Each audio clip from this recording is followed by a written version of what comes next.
So we're done with the recording phase or the step one of the accounting cycle, the journalizing step. Now let's proceed to posting to the ledger. Posting the step two and also known as the classifying phase. Now we group together all the transactions that affects cash. Here we have here the ledger for cash. So take note, we don't have account number given in the problem, so we just leave it blank. So as you can see, ideally all cash transactions for debit credit to cash are here, found here.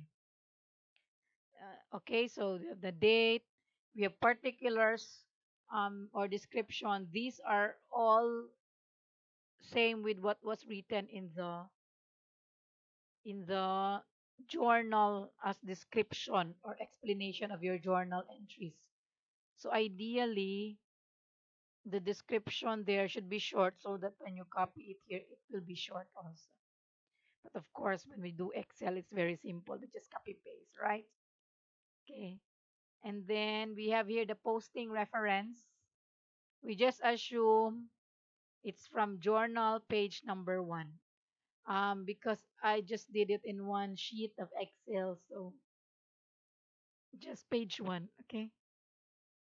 So if you, of course, you do the actual manual preparation of the entry, you have different pages, right? So it depends on if it's page 1, page 10, or page 20, okay?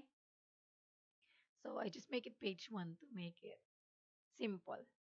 And then, of course, again, all debits here is when you debited in your journal, and all credits is when you credited cash in your journal. And then the running balance.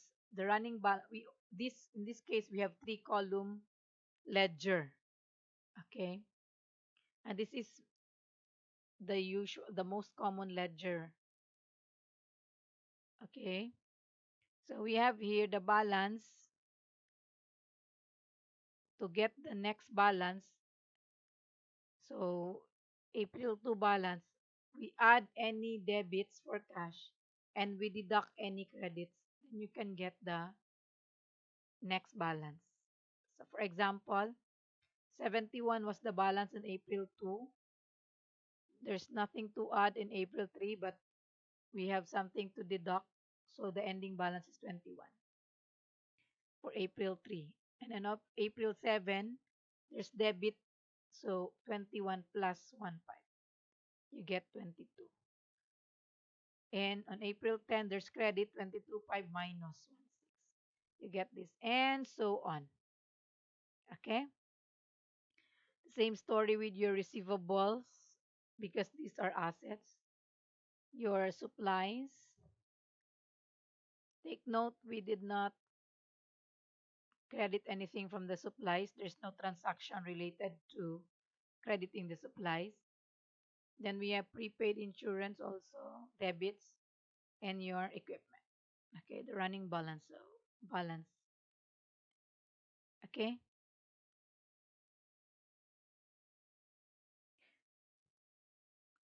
So this is another type of ledger, not the ledger which looks like a T account.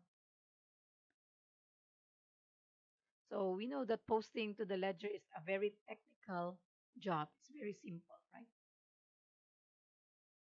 Then we proceed to the next ledgers.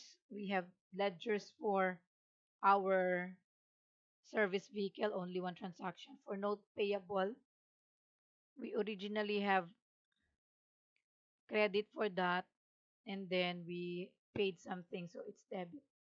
So for liabilities, it's normally credit. Therefore, if there's anything that is debited, we deduct, and credited, we subtract.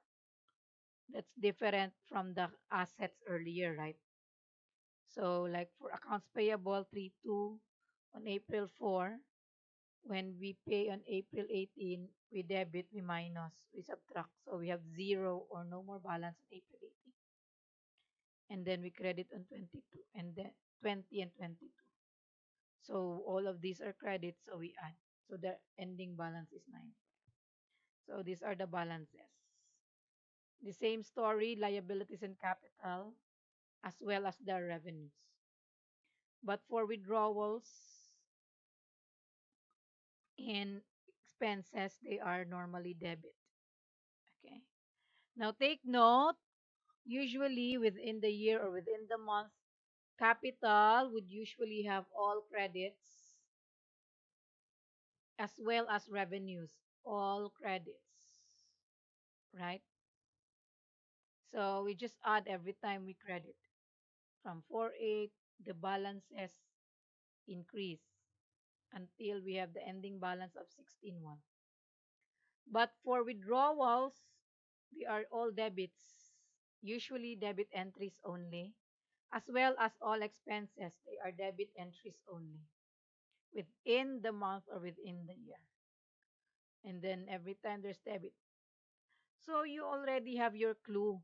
If you have capital and revenue, when you make your journal entry, do not debit them. It should always be credited.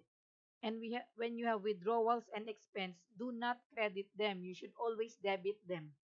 Okay, like if you are confused where to write them to the debit account, the expenses and the withdrawals are always debited. Okay, unless of course if it's the year end, but we'll discuss that in the future when there's year end. Now there's something different in our rule if it's year end, but during the year it's always debited.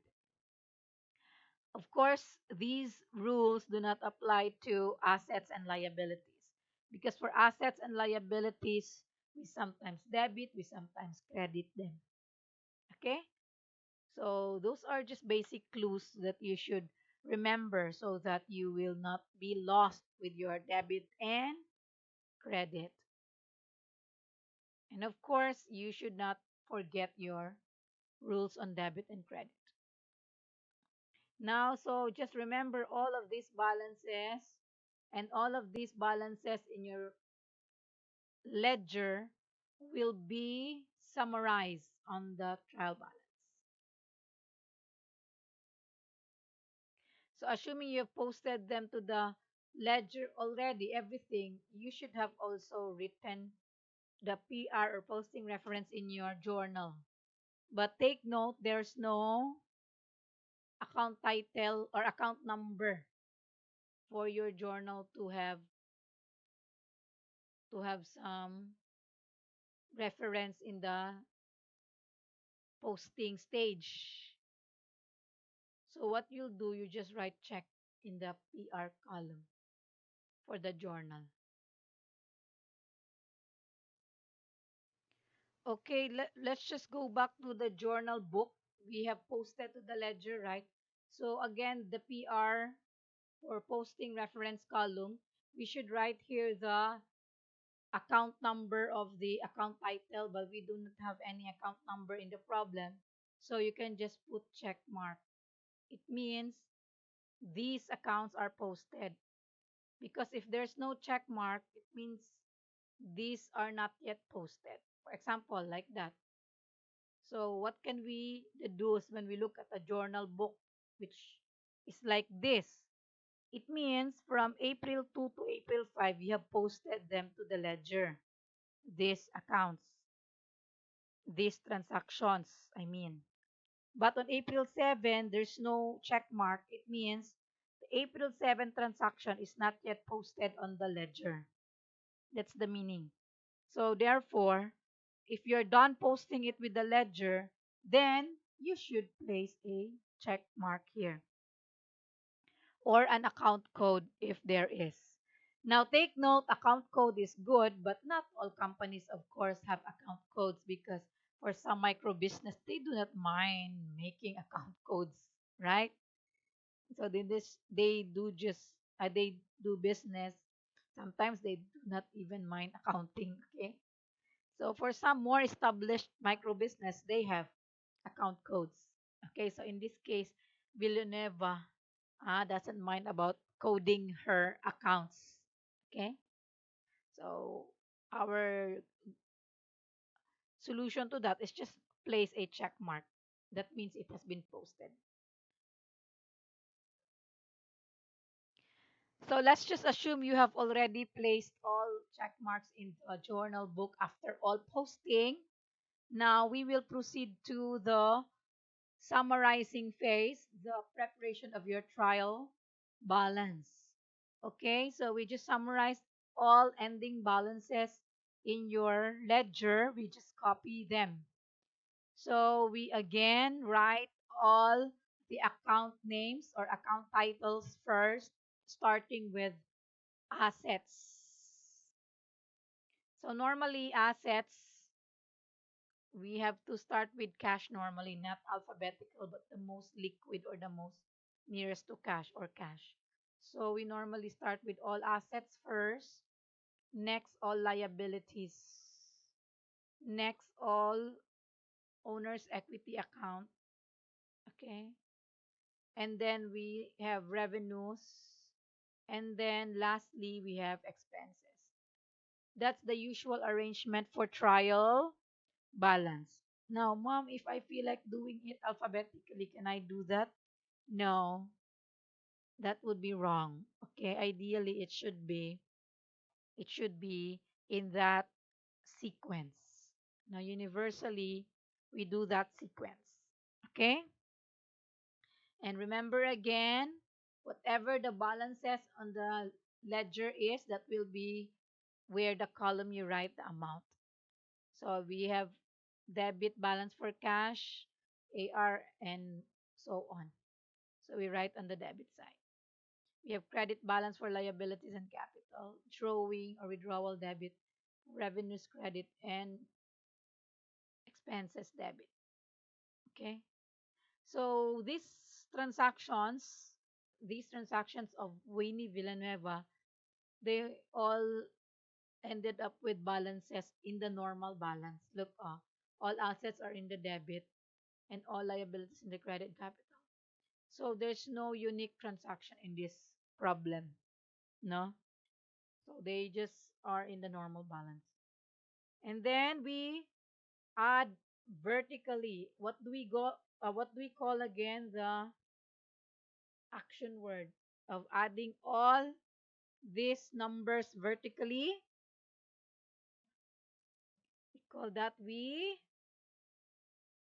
foot. Okay, very good. We foot. So what are we doing when we add it vertically? We foot them.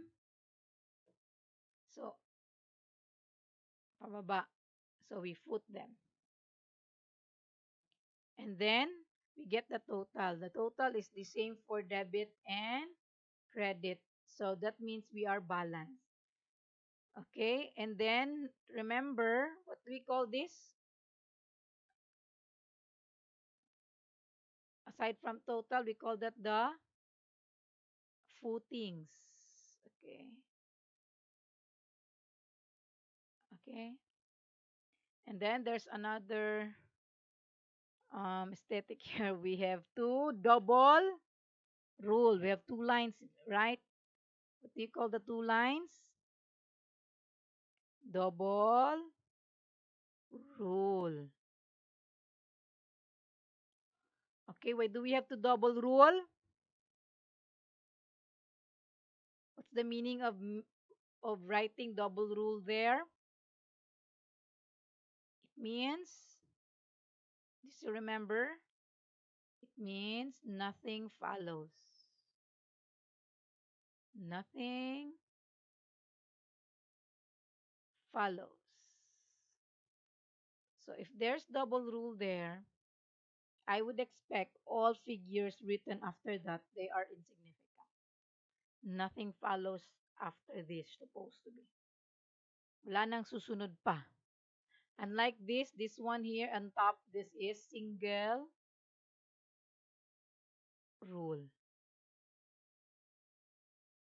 Okay, single rule. That means we have to get that balance or total after that, or the footing. Okay, so we're done with our trial balance.